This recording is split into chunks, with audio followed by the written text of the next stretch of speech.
नमस्कार दर्शकों, मैं हूं नाविका कुमार और आप जुड़ रहे हैं मेरे साथ सवाल पब्लिक का शो पर। अयोध्या आंदोलन के समय एक पावरफुल नारा उछला था, अयोध्या तो झांकी है, काशी मथुरा बाकी है। मथुरा में कृष्ण जन्मभूमि में प्रधानमंत्री नरेंद्र मोदी के दर्शन के बाद ये नारा फिर से लग रहा है।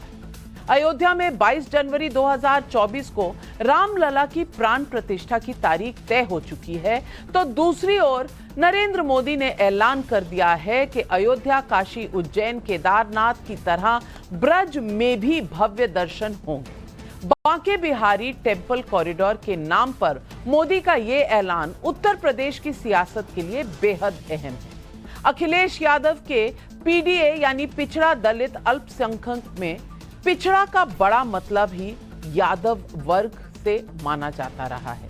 अखिलेश यादव ने कभी राम मंदिर पॉलिटिक्स की काट यदुवंशी कृष्ण के नाम पर चलने की कोशिश की थी। सवाल पब्लिक का है कि क्या हरे राम हरे कृष्ण से मोदी योगी का वोट का डबल इंजन रेडी हो जाएगा? सवाल सिर्फ एक अखिलेश यादव के यादव समीकरण के बिगड़ने का ही नहीं है। अयोध्या और मथुरा वाला दांव अगर बीजेपी चलती है तो क्या कांग्रेस को सबसे ज्यादा झटका लगेगा? क्या राहुल गांधी के मोहब्बत की दुकान में सेक्युलरिज्म का जो नैरेटिव है उस पर इससे तगड़ी चोट लगेगी? अयोध्या का काम पूरा, क्या मथुरा से वोट के महाभारत की शुरुआत होगी? यही है आज सवाल पब्लिक का।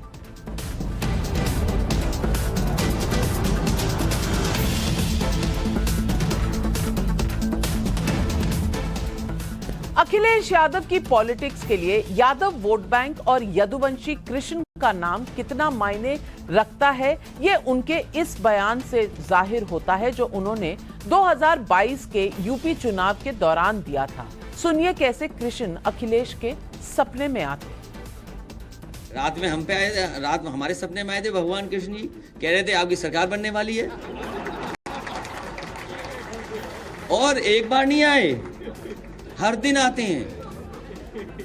हर दिन, कोई दिन ऐसा नहीं जिस दिन भगवान हमारे सपनों में ना करके कहते हो कि आपकी सरकार बनने जा रही है। कृष्ण तो नटखट हैं, लीला रचते हैं। अखिलेश जी 2022 का यूपी चुनाव नहीं जीत सके, लेकिन अब पेंच 2024 के लोकसभा चुनाव का है, जहां राम के साथ कृष्ण को लेकर मोदी और अमित शाह से लेकर योगी और हिमंता सबका एजेंडा सेट दिखता है। सुनिए ये बयान। आज काशी में विश्वनाथ धाम भव्य रूप में हमारे सामने है।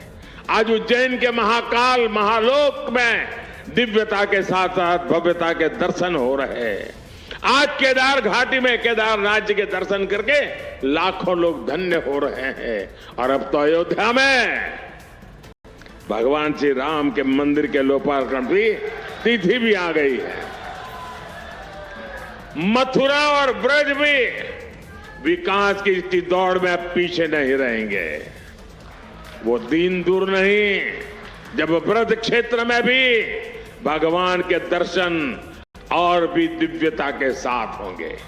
कांग्रेस पार्टी 70 साल तक राम मंदिर को अटका कर रखी। मोदी जी ने 2019 में इसका शिलान्यास किया और 22 जनवरी 2024 को इसका प्राण प्रतिष्ठा होने वाला है। तेलंगाना में भाजपा सरकार सभी को बारी बारी रामलला का दर्शन फ्री ऑफ कॉस्ट करा देगी। कांग्रेस साथी को आजादी के तत्काल बाद अयोध्या में राम जन्मभूमि की समस्या का समाधान कर सकती थी, लेकिन नहीं, वो तो कहती थी राम और कृष्ण हुए ही नहीं।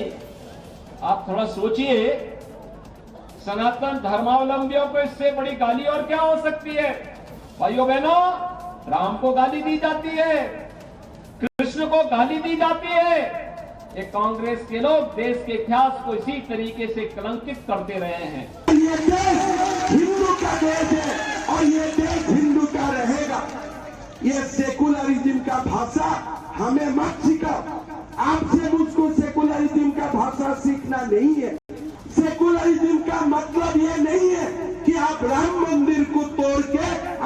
कबर का नाम में मस्जिद बनाएगा, इसको सेकुलरिज्म नहीं बोलता है। प्रभु राम को काल्पनिक बताकर या फिर मुलायम सिंह यादव की सरकार में अयोध्या के कार सेवकों पर पुलिस की गोली चलवाकर विपक्ष अयोध्या के नैरेटिव में बीजेपी से पिछड़ चुका है। लेकिन अब जब देश में पहली बार किसी प्रधानमंत्री ने मथुरा जन्मभूमि का दौरा किया तो इसने विपक्ष में कैसी खलबली मचाई है, सुनिए अखिलेश यादव और प्रमोद तिवारी के ये बयान। पहली बार आए, दूसरी बार है, अरे क्या बात कर रहे हो, कौन पहली बार कौन दूसरी बार, हमारी तो जिंदगी गुजर गई जाते जाते वहाँ। कोई पीएम अरे हमारा तो बचपन से जा रहे, कम से कम ये भी तो कहो ना कि कोई बचपन से गया वहाँ। हम ऐसे लोगों को जानते हैं जो बचपन से जा रहे हैं वहाँ पे। खबर क्या हो, जो बचपन से जा रहे हैं, खबर ये है कि पहली बार आ रहे, खबर ये हो कि जो बचपन से जा रहे थे, खबर उनकी हो, हमारा हेरिटेज बचे, ट्रेडिशंस बचे, और जो वहाँ की परंपराएं हैं कि हमारे कान्हा की किस तरीके से वो सेवा करते हैं, उसमें कोई भी परिवर्तन न हो। मैं समझता हूँ बीजेपी के लिए चुनाव के लिए सवाल बड़े इम्पोर्टेंट हैं। प्रधानमंत्री जी का चुनाव का समय समाप्त हो गया था, अब उन्हें तो हमेशा ऐसे करते हैं।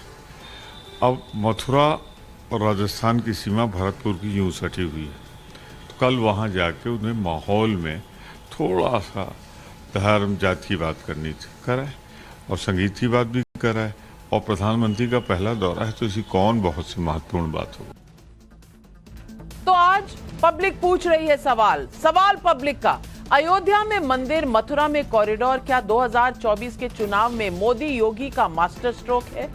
मोदी योगी के मथुरा प्लान से क्या अखिलेश यादव के वोट बैंक में सेंध लग सकती है? राम पर संग्राम करने वाले विपक्ष को क्या अब कृष्ण का मुद्दा भी परेशान कर रहा है?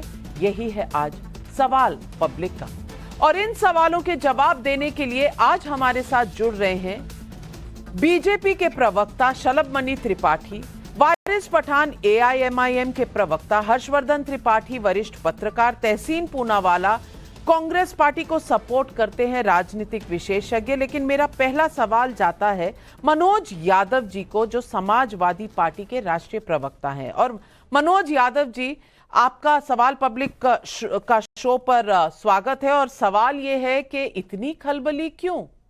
ये तो प्रधानमंत्री मथुरा गए और उन्होंने कहा कॉरिडोर जैसा बाकी जगह बन रहा है, यहां पर भी बनेगा। इतनी खलबली क्यों मच गई है? अखिलेश यादव जी इतने परेशान क्यों हो गए हैं? ये सवाल आज जनता पूछ रही है।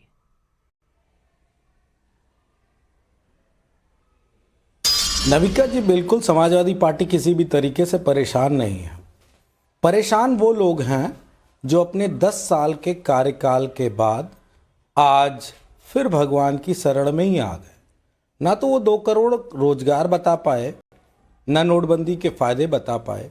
अगर मैं ये मानूं कि नरेंद्र मोदी जी को सत्ता क्या राम मंदिर के मंदिर बन जाने के लिए मिली थी क्या? अगर मिली थी तो नरेंद्र मोदी को ये शब्द बिल्कुल नहीं कहना चाहिए कि मैं पिछड़े का और गरीब का बेटा हूं।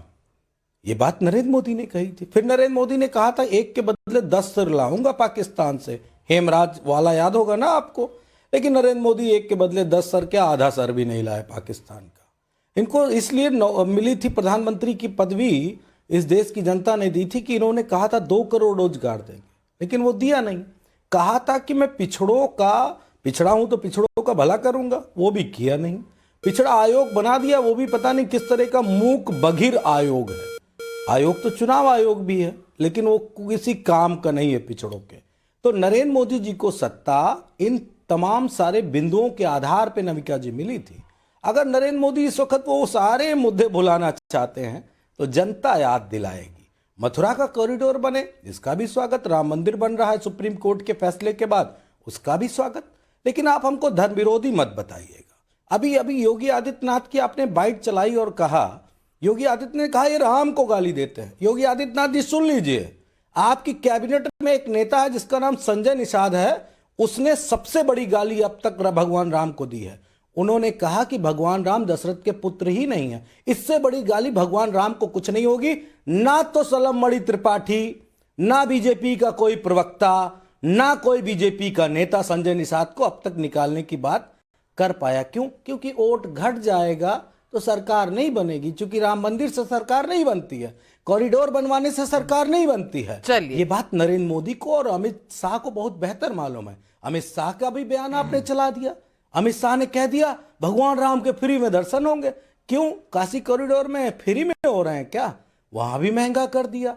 और जहां जहां भाजपा जाती है वहां भगवान राम के लेके वो जितने भी हमारे मंदिर हैं सब पे महंगाई ही कर देती है। दर्शन शुल्क भी महंगा हो जाता है। नमिका जी, कभी कभी आप भी आवाज उठा दिया करिए। शलभ मणि त्रिपाठी जी, शलभ मणि त्रिपाठी जी, आरोप बहुत गंभीर हैं, इन आरोपों का जवाब दीजिए। देखिए नविका जी, मैं तो सिर्फ इतना कहूंगा कि हमारे लिए, भारतीय जनता पार्टी के लिए और हमारे प्रधानमंत्री के लिए ये कोई राजनीतिक मुद्दा नहीं है।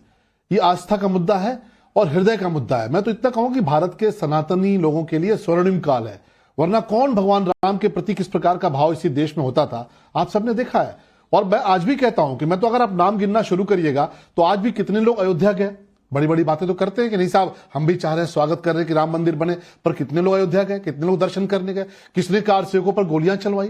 कौन लोग थे जो कार सेवा का विरोध करते रहे? कौन लोग भगवान राम के मंदिर का विरोध करते रहे? और मैं तो उनका भी नाम जानता हूं। जफर याब जिलानी समाजवादी पार्टी की सरकार थी, बाबरी एक्शन कमेटी के वकील थे और बाकायदे समाजवादी पार्टी की सरकार ने उनको पैसे दिए, सैलरी दी, उनको लाल बत्ती दी कि भाई बाबरी का मुकदमा लड़ते रहो। तो ऐसे दौर में, तब जबकि बहुत सारे लोग मिलके भगवान राम का विरोध करते हो, भगवान श्री कृष्ण का विरोध करते हो, बाबा विश्वनाथ का विरोध करते हो, आज जब महाकाल का मंदिर सज के तैयार होता है, आज जब केदारनाथ भगवान के दर्शन अद्भुत तरीके से होते हैं, आज जब बाबा विश्वनाथ का जो प्रांगण बिल्कुल एक कॉरिडोर के तौर पर नजर आता है, आज भगवान राम का मंदिर अगर बनता है और भगवान श्री कृष्ण का कॉरिडोर बनने जा रहा है, तो हम ये कह सकते हैं कि देश के सनातनियों के लिए और दुनिया भर के लिए सनातनियों के लिए एक स्वर्णिम काल है। और प्रधानमंत्री जी का इसके लिए हम सब आभारी होते हैं, क्योंकि प्रधानमंत्री जी के आने के बाद जिस प्रकार से काम हुआ है, और आप जानती हैं, आप तो बहुत बार काशी गई हैं, आप बाबा विश्वनाथ के प्रांगण में जाइए, काशी को किस नाम से जानते थे लोग? बाबा विश्वनाथ के नाम से।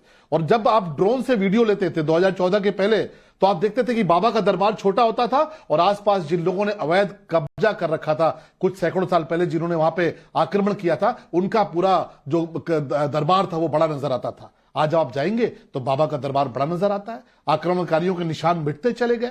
तो ये देश की सनातन संस्कृति के लिए बहुत स्वर्णिम काल है और हम सबको खुशी, हम सबको गर्व की अनुभूति होती है, इस देश के लोगों को गर्व की अनुभूति होती है और इस दुनिया में जो भी सनातन में विश्वास करते हैं उनको इस बात की गर्व की अनुभूति होती है कि हाँ, आज एक प्रधानमंत्री हैं जो जाकर आरती करते हैं, एक प्रधानमंत्री हैं जो भगवान राम के मंदिर को बेहतर कर रहे हैं, भगवान राम के मंदिर का निर्माण होने जा रहा है। आज एक प्रधानमंत्री हैं जिन्होंने श्री कृष्ण जन्म स्थान पर जाने का निर्णय लिया, गए वहां पर, बिल्कुल गए हैं वहां पर। और हर किसी की अपनी इच्छा होती है, अपनी आस्था होती है, वो जा सकता है। लेकिन वारिस पठान जी, जैसे ही प्रधानमंत्री या बीजेपी से कोई भी मंदिर की बात करता है तो बहुत खलबली मच जाती है विपक्ष के खेमे में।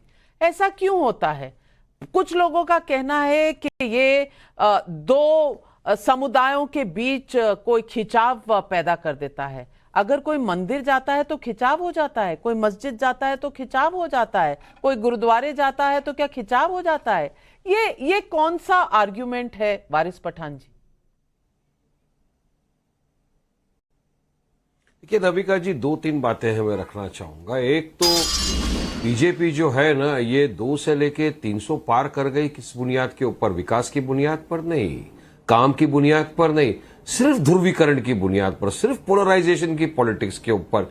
यही मंदिर, मस्जिद, गंगा, दंगा, पाकिस्तान, इन्हीं चीजों का नाम लेते लेते ये लोग यहां तक पहुंच गए। अब भी आप देखिए, मैं भी आप ही के चैनल पे देख रहा था, हेमंत बिस्व शर्मा चिल्ला चिल्ला के बोल रहे थे कि ये देश हिंदुओं का है, ये देश हिंदुओं का है। बार बार उन्होंने इस बात को दोहराया। तो मैं पूछना चाहूंगा बीजेपी के प्रवक्ता यहां बैठे हुए उनसे कि क्या मोदी जी और बीजेपी की भी राय यही है कि ये देश हिंदुओं का है? कई संविधान के अंदर ये लिखा हुआ है कि देश सिर्फ हिंदुओं का है? तो इसका भी एक स्पष्टीकरण, क्लैरिफिकेशन देश के सामने आना चाहिए। अब देखिए, चुनाव तो है ही, एक तरफ हमारे लिए बीजेपी है, दूसरी तरफ कांग्रेस है। मगर मैं कल भी कहा था, आज भी करूंगा, बार बार दोहराऊंगा कि दोनों भी एक ही सिक्के के 2 पहलू है नाविका जी। एक होड़ सी मच गई है देश में, कौन बड़ा हिंदू है। मोदी जी तो पहले बोल रहे थे मैं बड़ा हिंदू हूं, तो राहुल गांधी ने कहा कि मैं तो जनउदारू हिंदू। अब मोदी जी जा रहे हैं वहां पे कृष्ण भूमि मंदिर के अंदर, वहां पे कल वो गए मीरा जी का वो देखने, उसके बाद में हेमा मालिनी का नृत्य उन्होंने देखा। टाइमिंग देखिए आप कैसा था। टाइमिंग, देश के प्रधानमंत्री है, सबका साथ सबका विकास सबके विश्वास की आप बात करते हैं। एक दिन पहले कल राजस्थान के अंदर चुनाव होना है, 3-4 दिन के बाद तेलंगाना के अंदर चुनाव होना है। तो क्या ये सीधा सीधा ध्रुवीकरण आपको नहीं दिख रहा है? 1 साल पहले नहीं गए, 2 साल पहले नहीं गए, अभी गए, और पहली बार गए, बहुत लोग गए।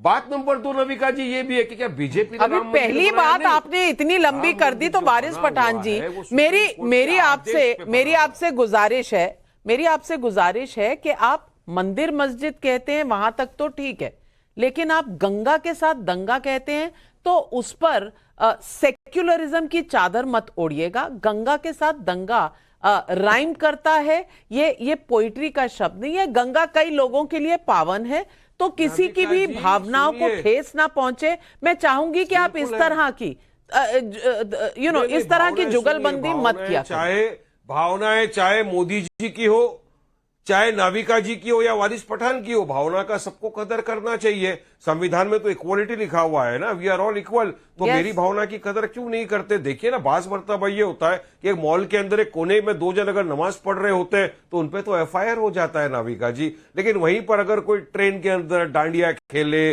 बैंक में रास गरबा करे, उस पर कुछ नहीं होता, हमको आपत्ति भी नहीं है, खेलिए। हम किसी के मजहब के खिलाफ ना कभी बोले थे ना कभी बोलेंगे। हम तो सबकी आस्था का सम्मान करते हैं, मगर हमारी आस्था की जब बात आती है सब फेल हो जाते हैं ना।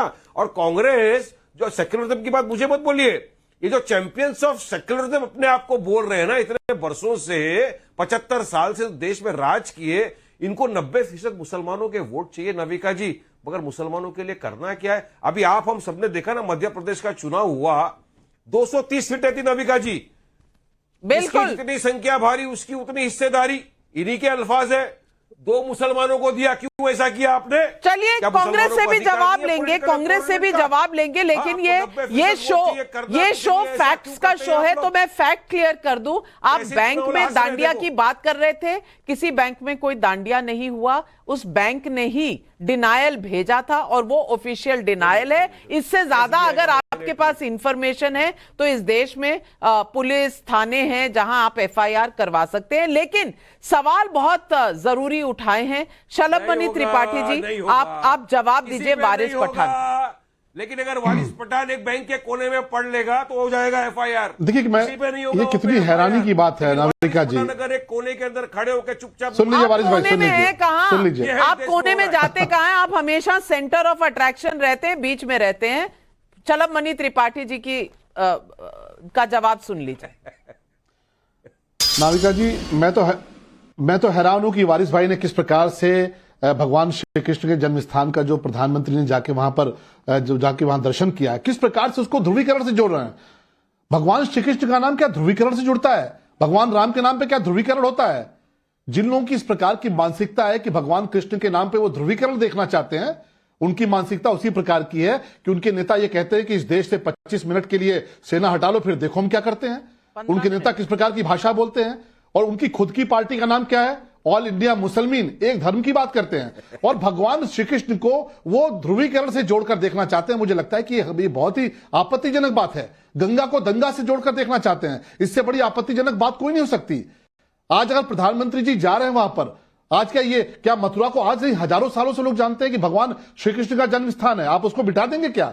अयोध्या को लोग हजारों साल से जानते हैं कि भगवान राम का जन्म स्थान है। आपने प्रयास किया, आपने पूरी ताकत लगाई, और कोई ये मानने को तैयार नहीं था कि वहां पे राम मंदिर बनेगा। हमारे विपक्ष के साथी ये नारा देते थे कि रामलला हम आएंगे, मंदिर वहीं बनाएंगे, और तारीख नहीं बताएंगे। भाजपा से पूछते थे, तो आज डंके की चोट पे तारीख 22 जनवरी की वारिस भाई आप भी नोट कर लीजिए, और ये जो सवाल पूछते थे वो भी नोट कर ले, क्योंकि सबको पता है और सदियों से पता है कि अयोध्या भगवान राम का जन्म स्थान है, मथुरा भगवान श्री कृष्ण। मैं क्योंकि फैक्ट्स का शो चलाती हूं, तो शलभमणि त्रिपाठी जी आपको भी करेक्ट करूंगी। 15 मिनट के लिए पुलिस हटाने की बात हुई थी, और आर्मी नहीं पुलिस हटाने की बात हुई थी। जो अकबरुद्दीन ओवैसी की बात का आप जिक्र कर रहे हैं, तो फैक्चुअल बात यह है आर्मी को इसमें ना ही लाया जाए तो बेहतर है। जी शलभमणि जी। गलत, माफी मांगो। मैं वही कह रहा हूं कि आप तलवारों से, आप तमाम तरह की तोपों से इन चीजों को मिटा नहीं सकते। और मेरा आपसे अनुरोध है कि भगवान श्री कृष्ण का नाम आप ध्रुवीकरण से मत जोड़िए। भगवान श्री कृष्ण को पढ़िए, भगवान श्री कृष्ण को जानिए, वो जोड़ते हैं। और उनका मंदिर किस अरे प्रकार भाई, से तोड़ा गया, ये इतिहास में दर्ज प्रधानमंत्री है। कर रहे ये हमने हैं। नहीं लिखा, ना आपने लिखा। तहसीन पूनावाला, तहसीन पूनावाला, भगवान कृष्ण का अब मंदिर तोड़ा गया। ये एक और चीज कही गई कि राजस्थान में चुनाव है तो उत्तर प्रदेश के मथुरा में मंदिर ना जाइए, नहीं तो कहीं ना कहीं मॉडल कोड ऑफ कंडक्ट में गड़बड़ी हो जाएगी। ये कौन सा आर्ग्यूमेंट है? ये किस तरह का तर्क है कि प्रधानमंत्री मथुरा नहीं जा सकते? फिर तारीख पर भी आपत्ति जताई गई। 525th एनिवर्सरी है संत मीराबाई की, तो वो उस दिन ना जाएं, हफ्ते बाद जाएं, महीने बाद जाएं, और अगर महीने बाद भी जाएं तो क्या विपक्ष बंद कर देगा ये कहना कि ये 2024 के चुनाव से नहीं कनेक्टेड है? सवाल ये है कि कभी कभी क्या हम राजनीति में अटपटे से तर्क देने लग जाते हैं क्योंकि खलबली मच जाती है, डर लग जाता है? नाविका जी, अव्वल तो मैं श्रद्धांजलि देना चाहता हूँ और सर झुकाता हूँ हमारे 5 वीरों जिन्होंने आज बलिदान दिया, कल बलिदान दिया हमारे देश को सुरक्षित रखने के लिए। और माननीय प्रधानमंत्री मथुरा जाए, उनकी आस्था है भगवान श्री कृष्ण में। भगवान श्री कृष्ण को व्यक्तिगत तौर से मैं भी बहुत मानता हूँ। मैं हमेशा ट्विटर पे लिखता हूँ कि जहां सब खत्म होता है वहां से भगवान कृष्ण शुरू होते हैं, तो उनकी व्यक्तिगत बातें, उसमें कोई ऑब्जेक्शन नहीं ले रहा है। लेकिन ये जो बात है, पहली बार माननीय प्रधानमंत्री जा रहे, तो मैं तो मथुरा 3 बार जा चुका, अयोध्या भी 2 बार जा चुका हूं, तो अगर वह जा रहे, मुझे समझ में नहीं आ रहा इसमें सेलिब्रेट करने की कौन सी बात है। जा रहे उनकी आस्था है, जाए भगवान कृष्ण के सामने अपना सर झुकाए, देश की प्रगति के लिए प्रार्थना करे, और अच्छी बात है। पहली बार जा रहे। हेमा मालिनी जी ने जो बैले परफॉर्म किया, ये बचपन से मेरे पूना फेस्टिवल में जिसका मैं मेंबर हूँ, हेमा मालिनी जी आके बैले प्रेजेंट करती थी, तो ये कौन से पहली बार हमारे मुल्क में हुआ है 2023 के अंदर, 2014 के बाद? ये सब हम बचपन से देखते आए हैं। ये पहली बार ऐसा हमारे मुल्क में हुआ है कि सबका होता है क्रेडिट कार्ड, डेबिट कार्ड, प्रधानमंत्री जी सारी बातें छोड़कर ये विक्टिम कार्ड खेल रहे। पहली बार हो रहा है, पहली बार हो रहा है, नहीं पहली बार नहीं हो रहा है, हम देख के आ रहे हैं, हम करते आ रहे हैं। प्रधानमंत्री जी शायद पहली बार देख रहे हैं, तो उनका स्वागत है मथुरा की पावन धरती। चलो भाई, उनका ध्यान रखिए, और प्लीज और भी आए उत्तर प्रदेश, और भी जाए अयोध्या, देश की प्रगति पे ध्यान रखे, और थोड़ा कश्मीर में वहां पे भी अपनी नजर रखे, और देश को सुरक्षित रखने का काम करे। जो उनका काम है वो छोड़ के काम कर रहे हैं। तहसीन पूनावाला जी, तहसीन पूनावाला, मैं मानती हूं आप कई बार मथुरा गए हैं, लेकिन आप तो प्रधानमंत्री नहीं है ना। और प्रधानमंत्री अगर गए हैं और खबर आ रही है कि प्रधानमंत्री वहां गए हैं, तो इसमें मुझे कोई तकलीफ का कारण नहीं नजर आ रहा। दूसरी बात, प्रधानमंत्री एज प्रधानमंत्री पहली बार गए हैं, लेकिन इससे पहले भी जा चुके हैं, तो ये भी विशेष टिप्पणी आपकी जाया गई। ऊपर से आप बैले डांस जिसको कह रहे हैं, वो मीरा जी के लिए एक मीराबाई के लिए एक प्रस्तुति थी, एक तो उस प्रस्तुति कृष्ण से विराह की प्रस्तुति थी। अब बैले डांस हो गया वो। अब बैले अच्छा शब्द है, बुरा क्या? हर्षवर्धन त्रिपाठी जी, बैले डांस हो रहा है मथुरा में। Navika ji, I object to this. Navika ji, मैं जो बैले शब्द है वो एक आर्ट फॉर्म को कहा जाता है। प्लीज नाविका जी, आप ऐसी बात करोगे? इनके आईटी सेल नहीं, तहसीन पूनावाला, आर्ट फॉर्म को जरूर कहा जाता होगा, लेकिन आप बैले या बॉल डांस का बैले या बॉल डांस जो है वो हिंदू सांस्कृतिक कार्यक्रमों के लिए ना इस्तेमाल करें। आप अंग्रेजी प्रस्तुति के लिए करेंगे तो मुझे कोई ऑब्जेक्शन नहीं है। खैर, ये मेरा व्यू है। हर्षवर्धन त्रिपाठी, आप तहसीन के तर्क को कैसे देखते हैं? नहीं, मुझे बड़ा आश्चर्य हुआ, और मुझे लगता है कि शायद तहसीन भाई को वो बात समझ में आ गई है, इसीलिए वो कह रहे हैं कि ये जो गलती हुई, क्योंकि मतलब किसी भी, आप कोई भी जो कहें कि डांस फॉर्म कोई भी बुरा नहीं है, सब अपना अपना है, लेकिन संत मीराबाई के जयंती पर जो कुछ वहां हो रहा था, उसमें बैले डांस या कोई और ऐसा नृत्य का कोई रूप कहना ये उचित नहीं है। तो मैं तो कहूंगा कि आप मान लीजिए कि गलती हो गई आपसे, उसके लिए कोई इसमें बहुत गड़बड़ नहीं है, ये बहुत इतना भी मुश्किल काम नहीं है। लेकिन जो मूल बात है, मैं बड़ा विचित्र सी चर्चाएं देख रहा हूं नविका जी। आजाद भारत में 75 साल लग गए किसी प्रधानमंत्री को वहां जाने में। मतलब ये हम सबको शर्मसार नहीं करता है? राम, कृष्ण और शिव इस देश की आस्था है। इस देश में हर कोई जो किसी भी तरह से, जिसको कहते हैं कि जिस भी स्वरूप में भगवान को मानता है, पूजता है, इन तीनों स्वरूपों में से किसी न किसी एक स्वरूप को जरूर पूजता होगा। उस स्वरूप तक जाने में क्या मुश्किल थी? मुश्किल थी क्योंकि इस देश में इफ्तार पार्टियां तो हो सकती हैं, सेकुलरिज्म का उदाहरण हो सकती है। कहीं आप जाएं और कोई उर्स का मेला लगा हो, उसमें तो आप शामिल हो सकते हैं, लेकिन आप राम कृष्ण और शिव की धरती में नहीं जा सकते, नहीं तो आप कम्युनल हो जाएंगे। और मुझे तो बड़ा आश्चर्य होता है, कुछ मूर्ख किस्म के लोग, मूढ़ किस्म के लोग, वो भगवानों में भी जाति देखने लगते हैं। शर्म नहीं आती? किसी भगवान के नाम के आगे कभी कोई जाति देखी है क्या? किसी भगवान के नाम के आगे नहीं देखी।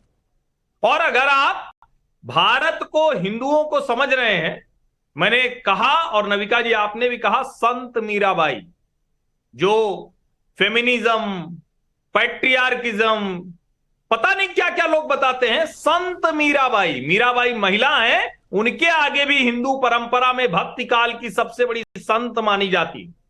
ये है हिंदू धर्म। और उसमें भगवान कृष्ण, जो 64 कलाओं से युक्त योगेश्वर कृष्ण है, उनके सामने जाने में देश के प्रधानमंत्रियों को अपना सेकुलरिज्म खत्म होता दिख गया। प्रधानमंत्री नरेंद्र मोदी गिल्ट वाले नहीं है, अपराध बोध नहीं है, जो हैं वो हैं। और यही सेकुलरिज्म है सही मायनों में, कि आप दूसरे किसी की भी आस्था, धर्म, उपासना पद्धति, उसका पूर्ण सम्मान करें, लेकिन आपका जो है उसको संकोच नहीं करें, और तभी आप न्याय कर पाते हैं। मुझे लगता है कि इसको मैं इस तरह से कतई नहीं देखूंगा कि कौन सी राजनीति, कहां की राजनीति। और अगर किसी को लग रहा है कि प्रधानमंत्री, अभी मैं सुन रहा था कांग्रेस के नेता को कि वो चले गए, राजस्थान में चुनाव है, अरे भैया तो पश्चिमी उत्तर प्रदेश से लेकर मेहंदीपुर बालाजी सबकी आस्था एक बराबर होती है, तो फिर तीनों राज्यों के चुनाव में आप कहीं भी जाके बैठ जाइए, भरोसा नहीं होता आपके ऊपर, चले जाइए ना। लेकिन यही असली मुश्किल है। बिल्कुल सही कह रहे हैं आप हर्षवर्धन त्रिपाठी जी, और पब्लिक भी सवाल पूछ रही है, लेकिन हाथ उठ रहे हैं पैनल पर। पहले मनोज यादव जी। मनोज यादव जी। नविका जी, अभी हर्षवर्धन जी ने एक बड़ी बात कही कि किन्हीं मूर्खों ने भगवान की जाति बता दी। शायद वो नाम नहीं भूल पाए और बता भी नहीं पाए, मैं बता दे रहा हूं। एक मूर्ख है उत्तर प्रदेश में, उन्होंने कहा था बजरंगबली जो हैं वो दलित हैं, वनवासी हैं। ये बात तो शायद उनको पता होनी चाहिए। उस मूर्ख का नाम भी बता दूं, योगी आदित्यनाथ, और तो किसी व्यक्ति ने कहा नहीं। और रही बात धर्म को इस तरह डिफाइन करने की, तो अभी मैंने एक सवाल पूछा था कि भगवान राम दशरथ के पुत्र हैं ही नहीं, सारे त्रिपाठी बंधु ही जवाब दे दें, चाहे वो बीजेपी वाले दे दे, चाहे ये भगवान मोदी जी को जो तमाम तरीके से डिफाइन कर रहे हैं। कौन सा प्रधानमंत्री किस देव स्थल पे नहीं गया? ये कौन सी बात आप बताना चाह रहे हैं? सोमनाथ के मंदिर में नहीं गए लोग, कि दूसरे मंदिर में नहीं गए, कि उनके कोई गुरु नहीं थे? क्या बताना चाह रहे हैं? मोदी ही भगवान है क्या? अगर हर्षवर्धन त्रिपाठी जी आपको कहने में संकोच है तो मैं आपकी मदद कर दूं। आप यही कह दो कि नवा आठवां जो भी अवतार हैं वो मोदी ही हैं, और उन्हीं के मंदिर बना दो, उन्हीं की बात कर लो, ये बड़ा आसान रहेगा। खैर वो अलग बात, देश उनको ट्रेंड किसी और शब्द से कर रहा है, मैं उस पर नहीं जाना चाहूंगा। लेकिन आप अगर चाहो, आप लगातार देख रहे हैं, मैं लगातार सुन भी रहा हूं आपको, ये भगवान की जातियां और उसके किसी ने नहीं लिखा है, लेकिन आप ग्रंथ उठा के देखो ना, कौन क्या लिखा है, कौन क्षत्रिय है, कौन भगवान है, कौन वीर है, किसने किसका संहार किया, ये सब लिखा है। हर जितने भी पुराण हैं, जितने भी काव्य रचनाएं हैं, सब में निहित है। लेकिन एक मूर्ख इंसान का नाम आप नहीं ले पाए, जो मुझे लेना पड़ा, अच्छा नहीं लगा मुझे। बिल्कुल, और किसी को भी मूर्ख कहना मुझे लगता है सही नहीं है। कई मूर्ख हैं, हर किसी की अपनी सोच हो सकती है, हर किसी के अपने विचार हो सकते हैं, हर किसी की अपनी कथनी करनी हो सकती है, लेकिन किसी को मूर्ख कहना सही नहीं है। तो ये तो मैं मानूंगी, लेकिन हर्षवर्धन त्रिपाठी जी जवाब देना चाहें अगर मनोज यादव जी को। नहीं, नविका जी, निश्चित तौर पर मैं तो मतलब मेरा निजी परिचय नहीं है, मनोज भाई से शायद पहली बार मैं बहस में हूं, तो काफी पढ़े लिखे संयत व्यक्ति लग रहे थे, लेकिन शायद जिसको कहते हैं ना कि जब आपके राजनीतिक चश्मे से आप सब कुछ देखते हैं, मैं फिर से कह रहा हूं, धर्म ग्रंथों में किसी भी ईश्वर, किसी भी भगवान को किसी भी जाति में नहीं रखा गया है। ये हमारी आपकी मूर्खता है अगर किसी को जाति में किसी भगवान को बांध रहे, मत कीजिएगा। अरे परशुराम और लक्ष्मण जी का संवाद पढ़ लो ना, पता चल जाएगा। बीच में नहीं बोलते हैं, किसने क्या कहा, इतनी तो सभ्यता आप पढ़ लीजिए ना। परशुराम भगवान परशुराम का और इतनी सभ्यता तो होगी ना, के अवतार थे, उनका आप संवाद पढ़िए ना, पता चल जाएगा कि राम कौन है, दशरथ कौन है, भगवान कृष्ण कौन है। अरे आपने महाभारत नहीं देखी का? अगर देखी होती तो आप कहते कि भगवान कृष्ण को भरी सभा में, करोड़ों की भरी सभा में क्या कह के पुकारा गया? हे ग्वाले तू शांत हो जा, ग्वाला कह के संबोधित किया गया, जो भगवान विष्णु का अवतार थे। ऐसा थोड़ी नहीं है। अरे हम बुद्ध पे ही डिबेट कर लेते हैं। भगवान बुद्ध, ग्वाला किसी का प्रोफेशन होता है, किसी की जाति नहीं होती। लेकिन कहीं ना कहीं मुझे लग रहा है, हर्षवर्धन जी, कहीं ना कहीं मुझे लग रहा है कि यहाँ पर मनोज जी ये बताना चाह रहे हैं कि यादव जी जो हैं वो रिजर्व्ड हैं, आरक्षण है कृष्ण के साथ। तो यादव और कृष्ण का बंधन आप मत तोड़िए। मैं यही कह रहा हूँ, भगवान कृष्ण को अगर जाति मनोज जी आप जवाब सुन लीजिए ना, हर्षवर्धन जी का जवाब सुन लीजिए। सुन तो लीजिए। बड़ा अच्छा किया आप वहां ले गए। हम तो भगवान कृष्ण को पूजते हैं और आप तो कहते हैं कि जाति से ब्राह्मण वो अपने को ऊंचा मानता है। यही संकट है। आपको अगर धर्म ग्रंथों की समझ नहीं तो इसी तरह से आप समझेंगे। और इसीलिए मैं कह रहा हूं कि भगवान को जातियों में बांटने वाले मूर्ख हैं। फिर से दोहरा रहा हूं। और जब आप कहते हैं कि किसी को भी किसी समाज से जोड़ने की कोशिश करते हैं तो उसमें कोई दिक्कत नहीं। अगर आप ये कहते हैं कि किसी का वर्ण कोई है तो वो परंपरा के मुताबिक है, उसके लिए अलग से का नाम मैंने लिया, आप नहीं। लेकिन अगर आप जाति में बांध रहे हैं तो निश्चित तौर पर आपको दिक्कत है। हम तो सब ब्लंडर हो गया दिमाग में। मैं इसीलिए कह रहा हूं ना। और सोमनाथ मंदिर में चलिए ओम प्रकाश राजभर भी किसी का नाम ले रहे हैं, तो मैं आपको ये तहसीन जी ये भी सुन लीजिए। मैं आती हूं आपके पास, लेकिन ओम प्रकाश राजभर जी क्या कह रहे हैं ये भी सुन लेते हैं। अखिलेश जी दिन में मंच पे भाजपा के खिलाफ बोलते हैं, रात को गुलदस्ता लेके योगी जी और मोदी जी से सलाम करते हैं कि जान बचाए रखिए। बातचीत जाके मिलते हैं महाराज कि जान बचाए रखिए, हम लोग आपके साथ हैं, कंधा से कंधा मिला के हम आपके साथ हैं। अब इसमें कितनी सच्चाई है तहसीन पूनावाला जी के अखिलेश जी मिलते रहते हैं योगी जी से? इससे पहले कि मैं मनोज जी और शलभ मनी जी से पूछूं, पहले आप ही से पूछ लेती हूँ। नहीं, मैं अखिलेश जी का पर्सनल स्केड्यूल देखता हूँ, नहीं मैं आदित्यनाथ जी का, नहीं मैं आदित्यनाथ, मैं अरे वारिस भाई 2 मिनट फिर आप ही बोलिए मेरे बात। नहीं मैं आदित्यनाथ जी का पर्सनल स्केड्यूल देखता हूँ, नहीं मैं अखिलेश जी का। और अखिलेश जी मिलते तो अच्छी बात है, वो विपक्ष के नेता है। लेकिन मैं एक चीज पूछना चाहता हूँ, लक्ष्मी नारायण जी जो थे उत्तर प्रदेश के मंत्री जी, उन्होंने हनुमान जी के बारे में क्या कहा? और नरेश अग्रवाल जी जब समाजवादी पार्टी में थे उसके बाद भाजपा ने लिया, उन्होंने भगवान विष्णु के बारे में क्या कहा पार्लियामेंट के अंदर? और खुद दिलीप बाबू जी ने क्या कहा मां दुर्गा के बारे में? तो भाजपा के नेता जो दूसरों को कहते कि आपकी आस्था ने, इनके नेता को किस तरह के बयान देते, उस बयान को अगर हम रिपीट करें जो इन्होंने कहा, संजय निषाद जी ने जो राजा दशरथ के बारे में कहा, नाविका जी अगर मनोज जी और मैंने उस आपके शो पे उन शब्दों को रिपीट किया, हम जेल में जाएंगे।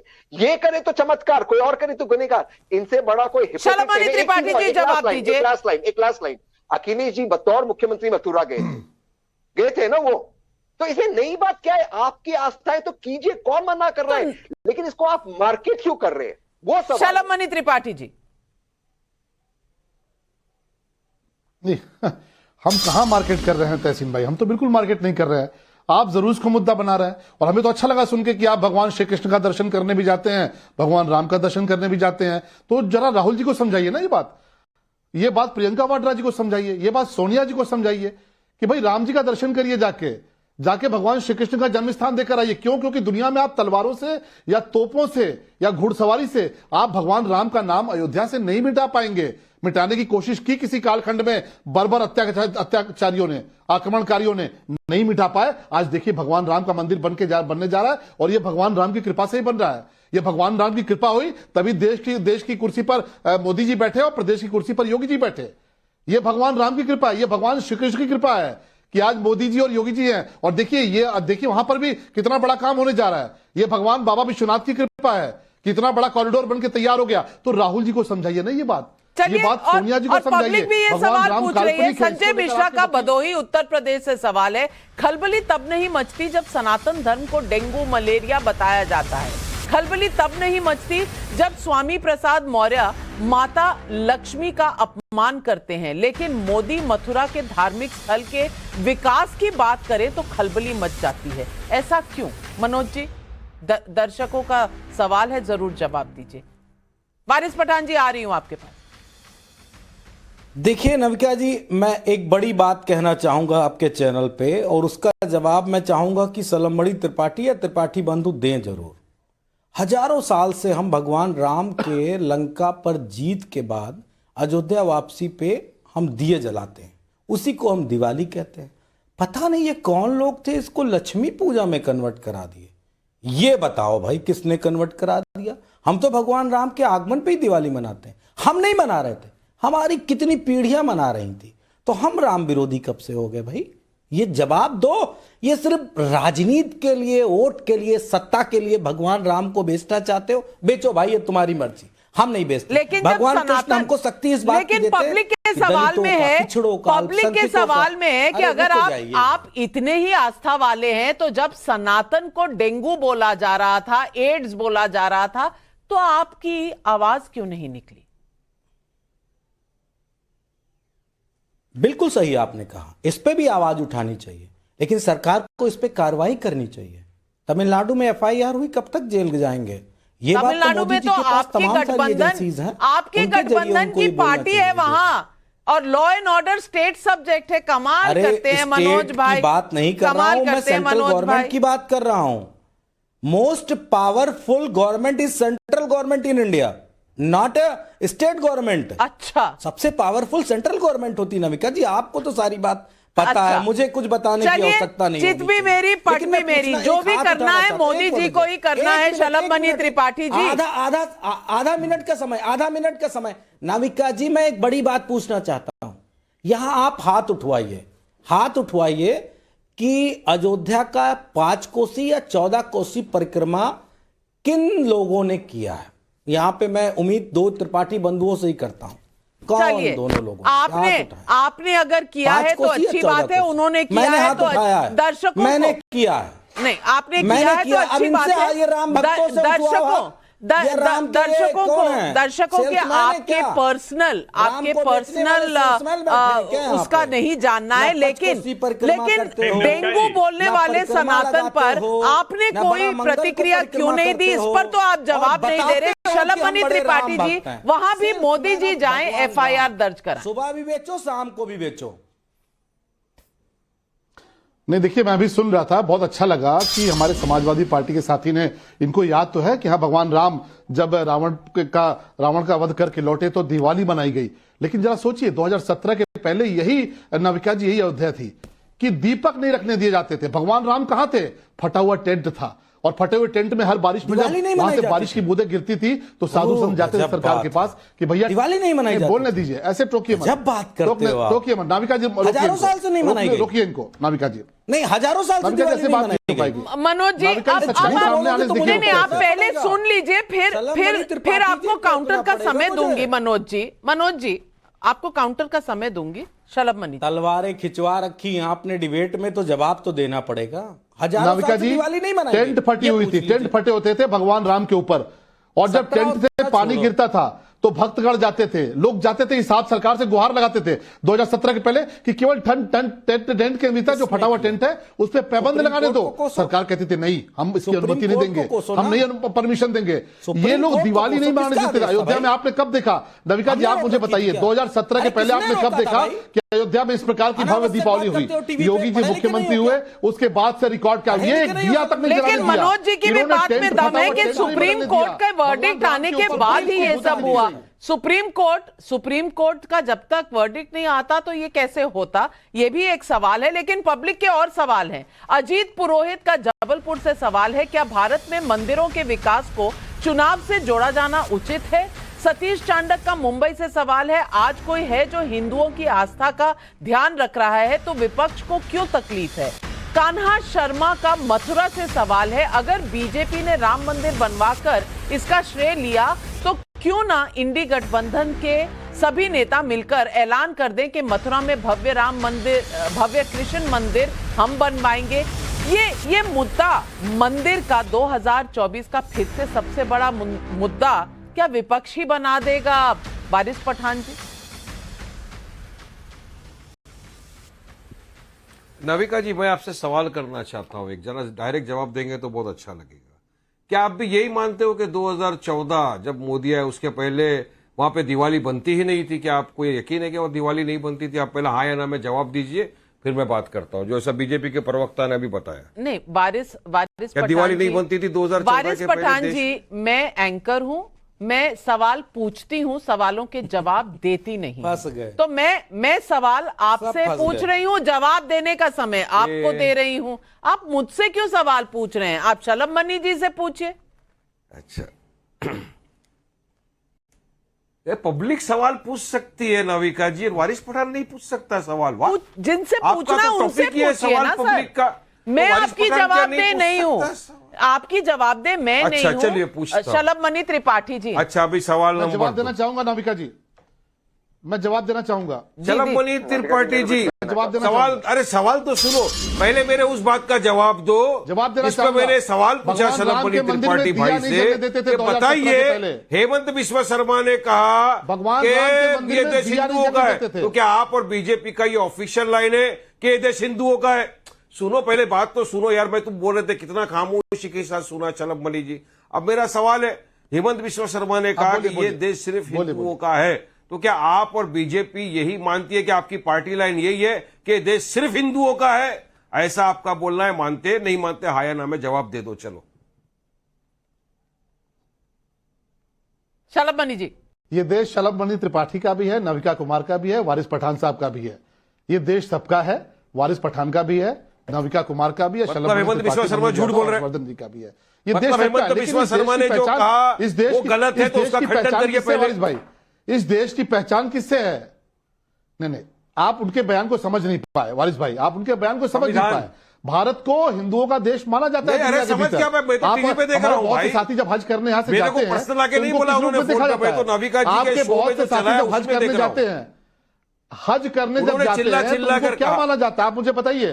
तमाम साथी आपके हज करने जाते हैं तो उनको क्या कहा जाता है? बताइए मुझे। कहा कि ये देश सिर्फ हिंदुओं का है। इसमें आपसे सवाल कर, इसमें हज का मैंने कभी ये कहा कि देश सिर्फ आप उनके बयान को समझ नहीं पाए, आप उनके बयान का मतलब नहीं समझ पाए कि देश सिर्फ हिंदुओं का है। वारिस पठान को क्या आप बीजेपी, मोदी और आप तीनों ये मानते हैं कि देश सिर्फ हिंदुओं का है? हज करने जाएंगे। अब इस बात में कभी कोई सच्चाई नहीं दिखी वारिस पठान जी किसी को। कमाल वारिस भाई जी, इस देश में हिंदू भी रहते हैं, इस देश में सिख भी रहते हैं, ईसाई भी रहते हैं और मुसलमान भी रहते हैं, पारसी भी रहते हैं, सब तो रहते हैं।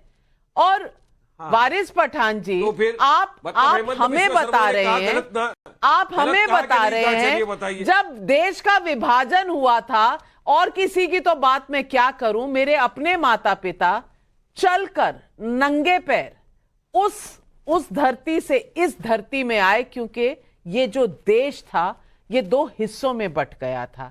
तो हमें तो आप साथ रहने का पाठ ना पढ़ाइए, क्योंकि हम साथ रहे हैं, सबके साथ रहे हैं। आप मुझे पढ़ाइए, अरे हमारे लोगों ने और आपके साथ भी रहे हैं वारिस पठान जी। हमारी तो आपके साथ भी उतनी बनती है जितनी शलभ मनी जी के और हर्षवर्धन त्रिपाठी जी और तहसीन पूनावाला जी के साथ बनती है, और मनोज यादव जी के साथ भी बनती है। ये आप और हमारे बीच में दीवार खड़ा कर कौन रहा है? और दीवार जो खड़ा कर रहा है उसको और ऊंचा आप क्यों करते हैं? आज पब्लिक ये सवाल पूछ रही है। हम आप सबने देखा कि राम मंदिर के रास्ते में कैसी अड़चनें आई थी। 1990 के दौर में जब ओबीसी आरक्षण लागू हुआ तो उसे भी कमंडल के खिलाफ मंडल का कार्ड कहा गया। लेकिन ये दाव खेलने वाले भूल गए कि राम तो देश के कण कण में हैं। उन्हें जातियों में बांटने की कोशिश रंग नहीं ला सकती। इसी तरह कृष्ण को भी किसी वोट बैंक के दायरे में रखने के प्रयास शायद सफल नहीं हो सकते। बेहतर होगा राम और कृष्ण, जो इस देश की संस्कृति के नायक हैं, उन पर बंटवारा करने की कोई कोशिश किसी भी पाले से ना हो। राम कृष्ण हम सबके हैं। उसी तरह जिस तरह दिवाली भी मुबारक होती है, ईद भी मुबारक। आज बस इतना ही। अपने सारे मेहमानों से इजाजत लूंगी, नमस्कार कहूंगी और धन्यवाद करूंगी। लेकिन ये भी कहूंगी दर्शकों कि देखते रहिएगा, क्या ये मुद्दा चुनाव का मुद्दा बनेगा। हम इस पर खबरें लाते रहेंगे। हमारे साथ जुड़ने के लिए बहुत बहुत धन्यवाद।